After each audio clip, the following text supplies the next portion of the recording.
Hope you guys are doing well.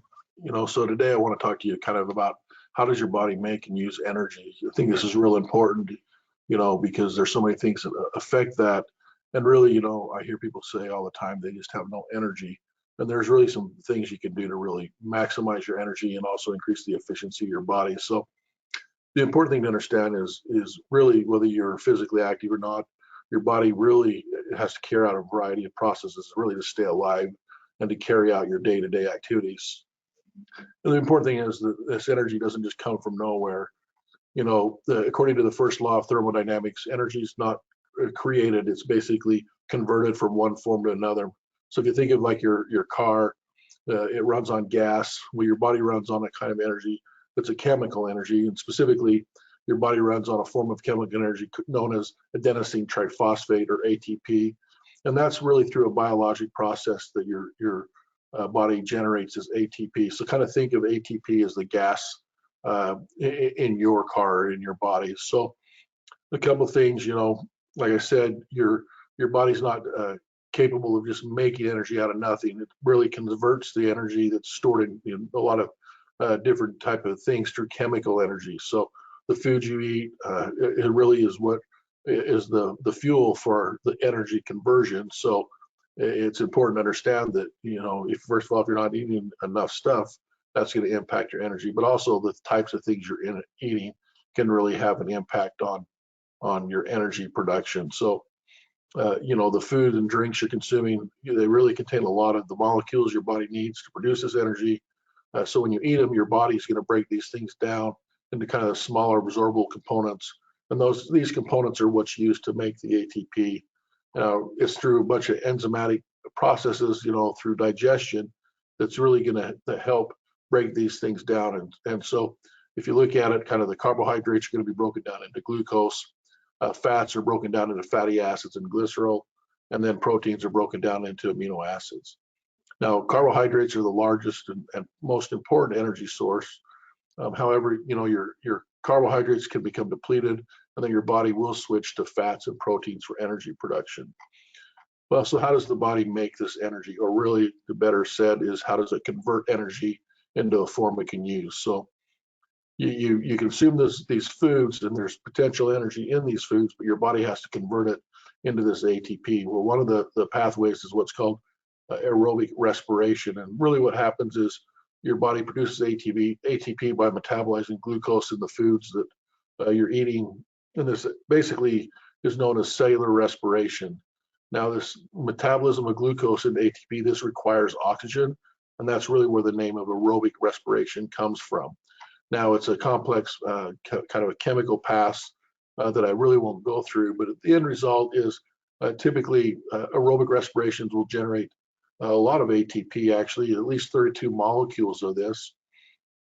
And this really is where your energy comes from, just for your routine a day, staying alive, carrying out your daily activities, and it also is used if you engage in some cardiovascular exercise like running. Now, this process is efficient and does yield a lot of energy, but it's not the most efficient because it doesn't produce the highest amount of ATP. And it also, another important fact is that it really occurs when you're engaged in low intensity activities. Now, another pathway is called anaerobic respiration. So here your body is producing ATP without oxygen. That's why it's called anaerobic. So in this pathway, it's really not very efficient. It only produces generally about 2 molecules of ATP. And really, this is really designed to be a pathway to help when you're undergoing that intense exercise, which requires more energy than your bodies can really produce with the available oxygen. So really, this is happening during intense exercise. Your body's partially burning glucose to produce the energy without oxygen, and it's basically this anaerobic respiration. So it's converting the glucose into ATP without utilizing oxygen. Well, the problem with this is the byproduct of this kind of pathway is lactic acid production. Lactic acid production is the thing that is going to cause muscle aches and pains after intense workouts. And so you have this buildup of lactic acid in your muscles, and it's really going to make you not feel well. Now your body is going to do things to address this lactic acid. It's really designed to be just when you need that short intervals of intense energy, that they're in this kind of anaerobic cycle. But as you produce this lactic acid, it's going to cause muscle cramps, things like that.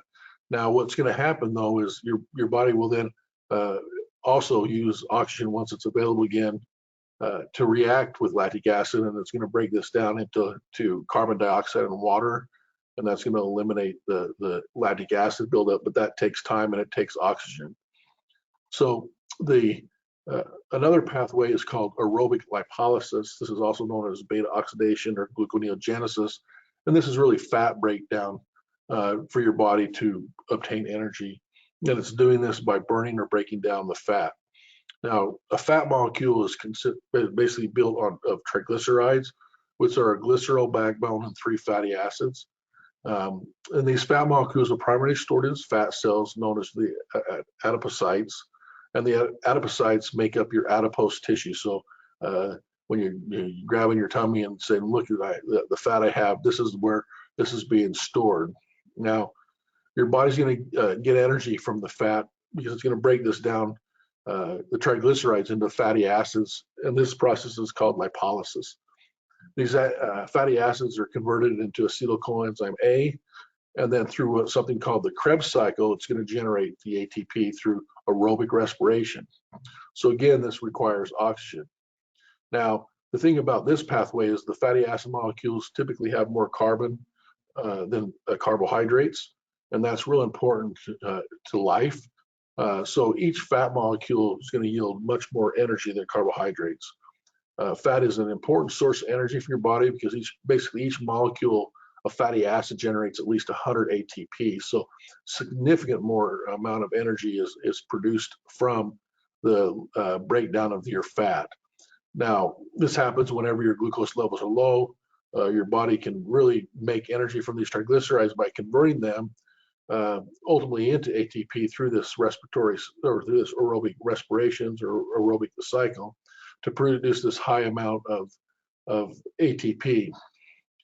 The problem is here is really your body feels the need to produce energy through this pathway really after periods of not eating. So your carbohydrates have been depleted, and it's going to switch over to this pathway kind of in an overnight fasting, things like that.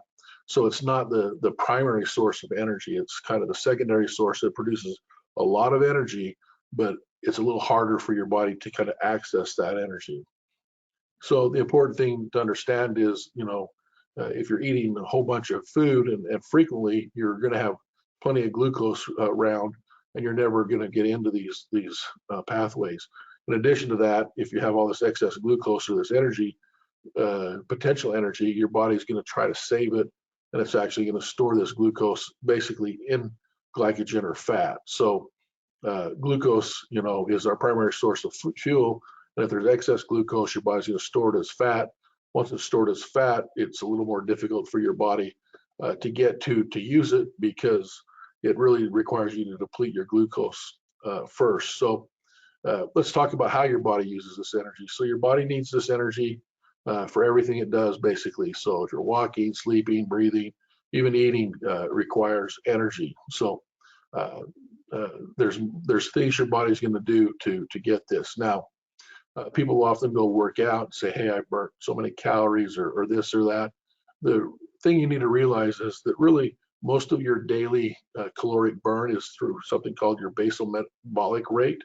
And that's really just the essentials of your body, just the daily things your body has to do that requires energy, like breathing, blood circulation, various organ functions. Really is going to be about 50 to 80% of your energy use.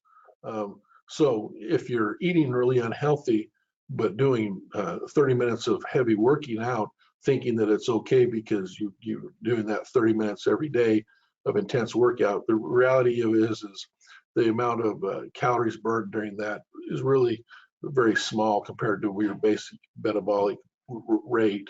And so you may actually be doing more harm to yourself in your nutrition by providing excess glucose, which is then going to be converted to fat during your times of non-exercising. So it's important to understand your kind of your basal metabolism. So there's lots of things that affect it: your age, your sex, your genetics, height, weight, uh, what your physical activity level is. And I don't mean working out in the gym. I mean, do you have a job that requires you to walk a lot? Do you have things that require you to be very sedentary, an office job, things like that? All these things really affect your basal metabolic rate. So the important thing is to understand that your body is going to use some of the energy it is taking in through nutrition just in the act of digestion and metabolizing the food. So during digestion, your body's going to use energy to break down this food, both mechanically and chemically, to break it down into the smaller components that are going to be absorbed into your bloodstream.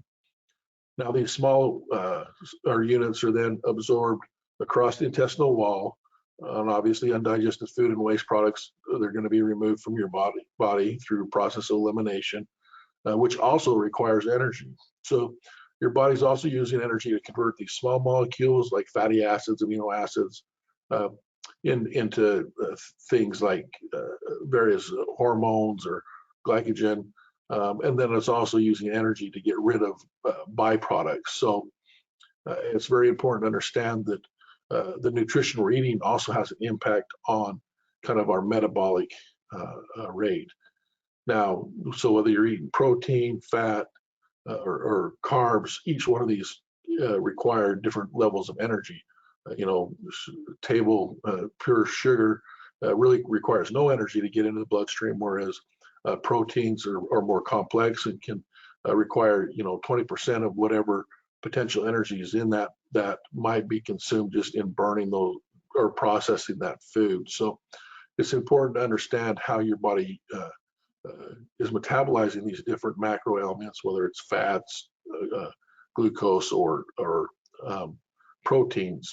That really has an impact on how your body's storing this food, because it requires different amounts of energy to really process it. So, the thing to remember is, while your body requires this food as energy, it doesn't automatically use the chemical energy that's present in your food as fuel. It has to convert this food into energy, and that's really converting whatever it is into ATP. And the product ATP can be then used as the fuel for your body. Now, you can make the ATP in various ways. Like I already said, there's aerobic respirations, anaerobic respiration, and aerobic lipolysis. Of all these, the aerobic lipolysis is going to yield the highest amount of energy, but it doesn't kick in until your blood glucose levels are low. So this is found in fasting states, things like that, when you don't have high levels of glucose in your blood. Now, most of the energy you produce fuels the essential functions like blood circulation, breathing, organ functions. And so that's important to understand, that just your daily kind of living is where most of the energy that's going to be consumed is being utilized, not the 30 minutes on a treadmill, but actually just the routine things you're doing all day long. Now, this can be affected by numerous things, but the big thing is to understand the nutritional components of the foods you're eating. You want to maximize this, so you want to make sure you're eating good, or eating the right things. So one of the challenges is, if people have no energy, it may be really based on what they're eating and how your body's having to process that. So remember, really, your body's designed to produce energy through different pathways. And the most common pathways is utilizing glucose that requires oxygen. But if you have all this excess glucose around, you're going to then store it as fat, and then it's going to be more difficult to get rid of, because that's a secondary kind of energy production pathway. So, periods of fasting is probably something good for you. So every now and then being a little bit hungry is actually probably beneficial for you, because it's going to help your body convert into this lipolysis. And that's really what you're trying to do, especially if you're trying to lose weight. So hopefully this adds some value to you, helps you understand a little bit that this is really, something that can be quite complex. I've tried to make it really something that we can understand. But the big thing is is what you're eating. It really has a big impact on you, more than just your weight, but also other things, how you feel, how well your body's functioning, things like that. So anyway, if there's something here that you're interested in or have questions, want to learn more, please just reach out to us and we'll see what we can do to help you. Thank you.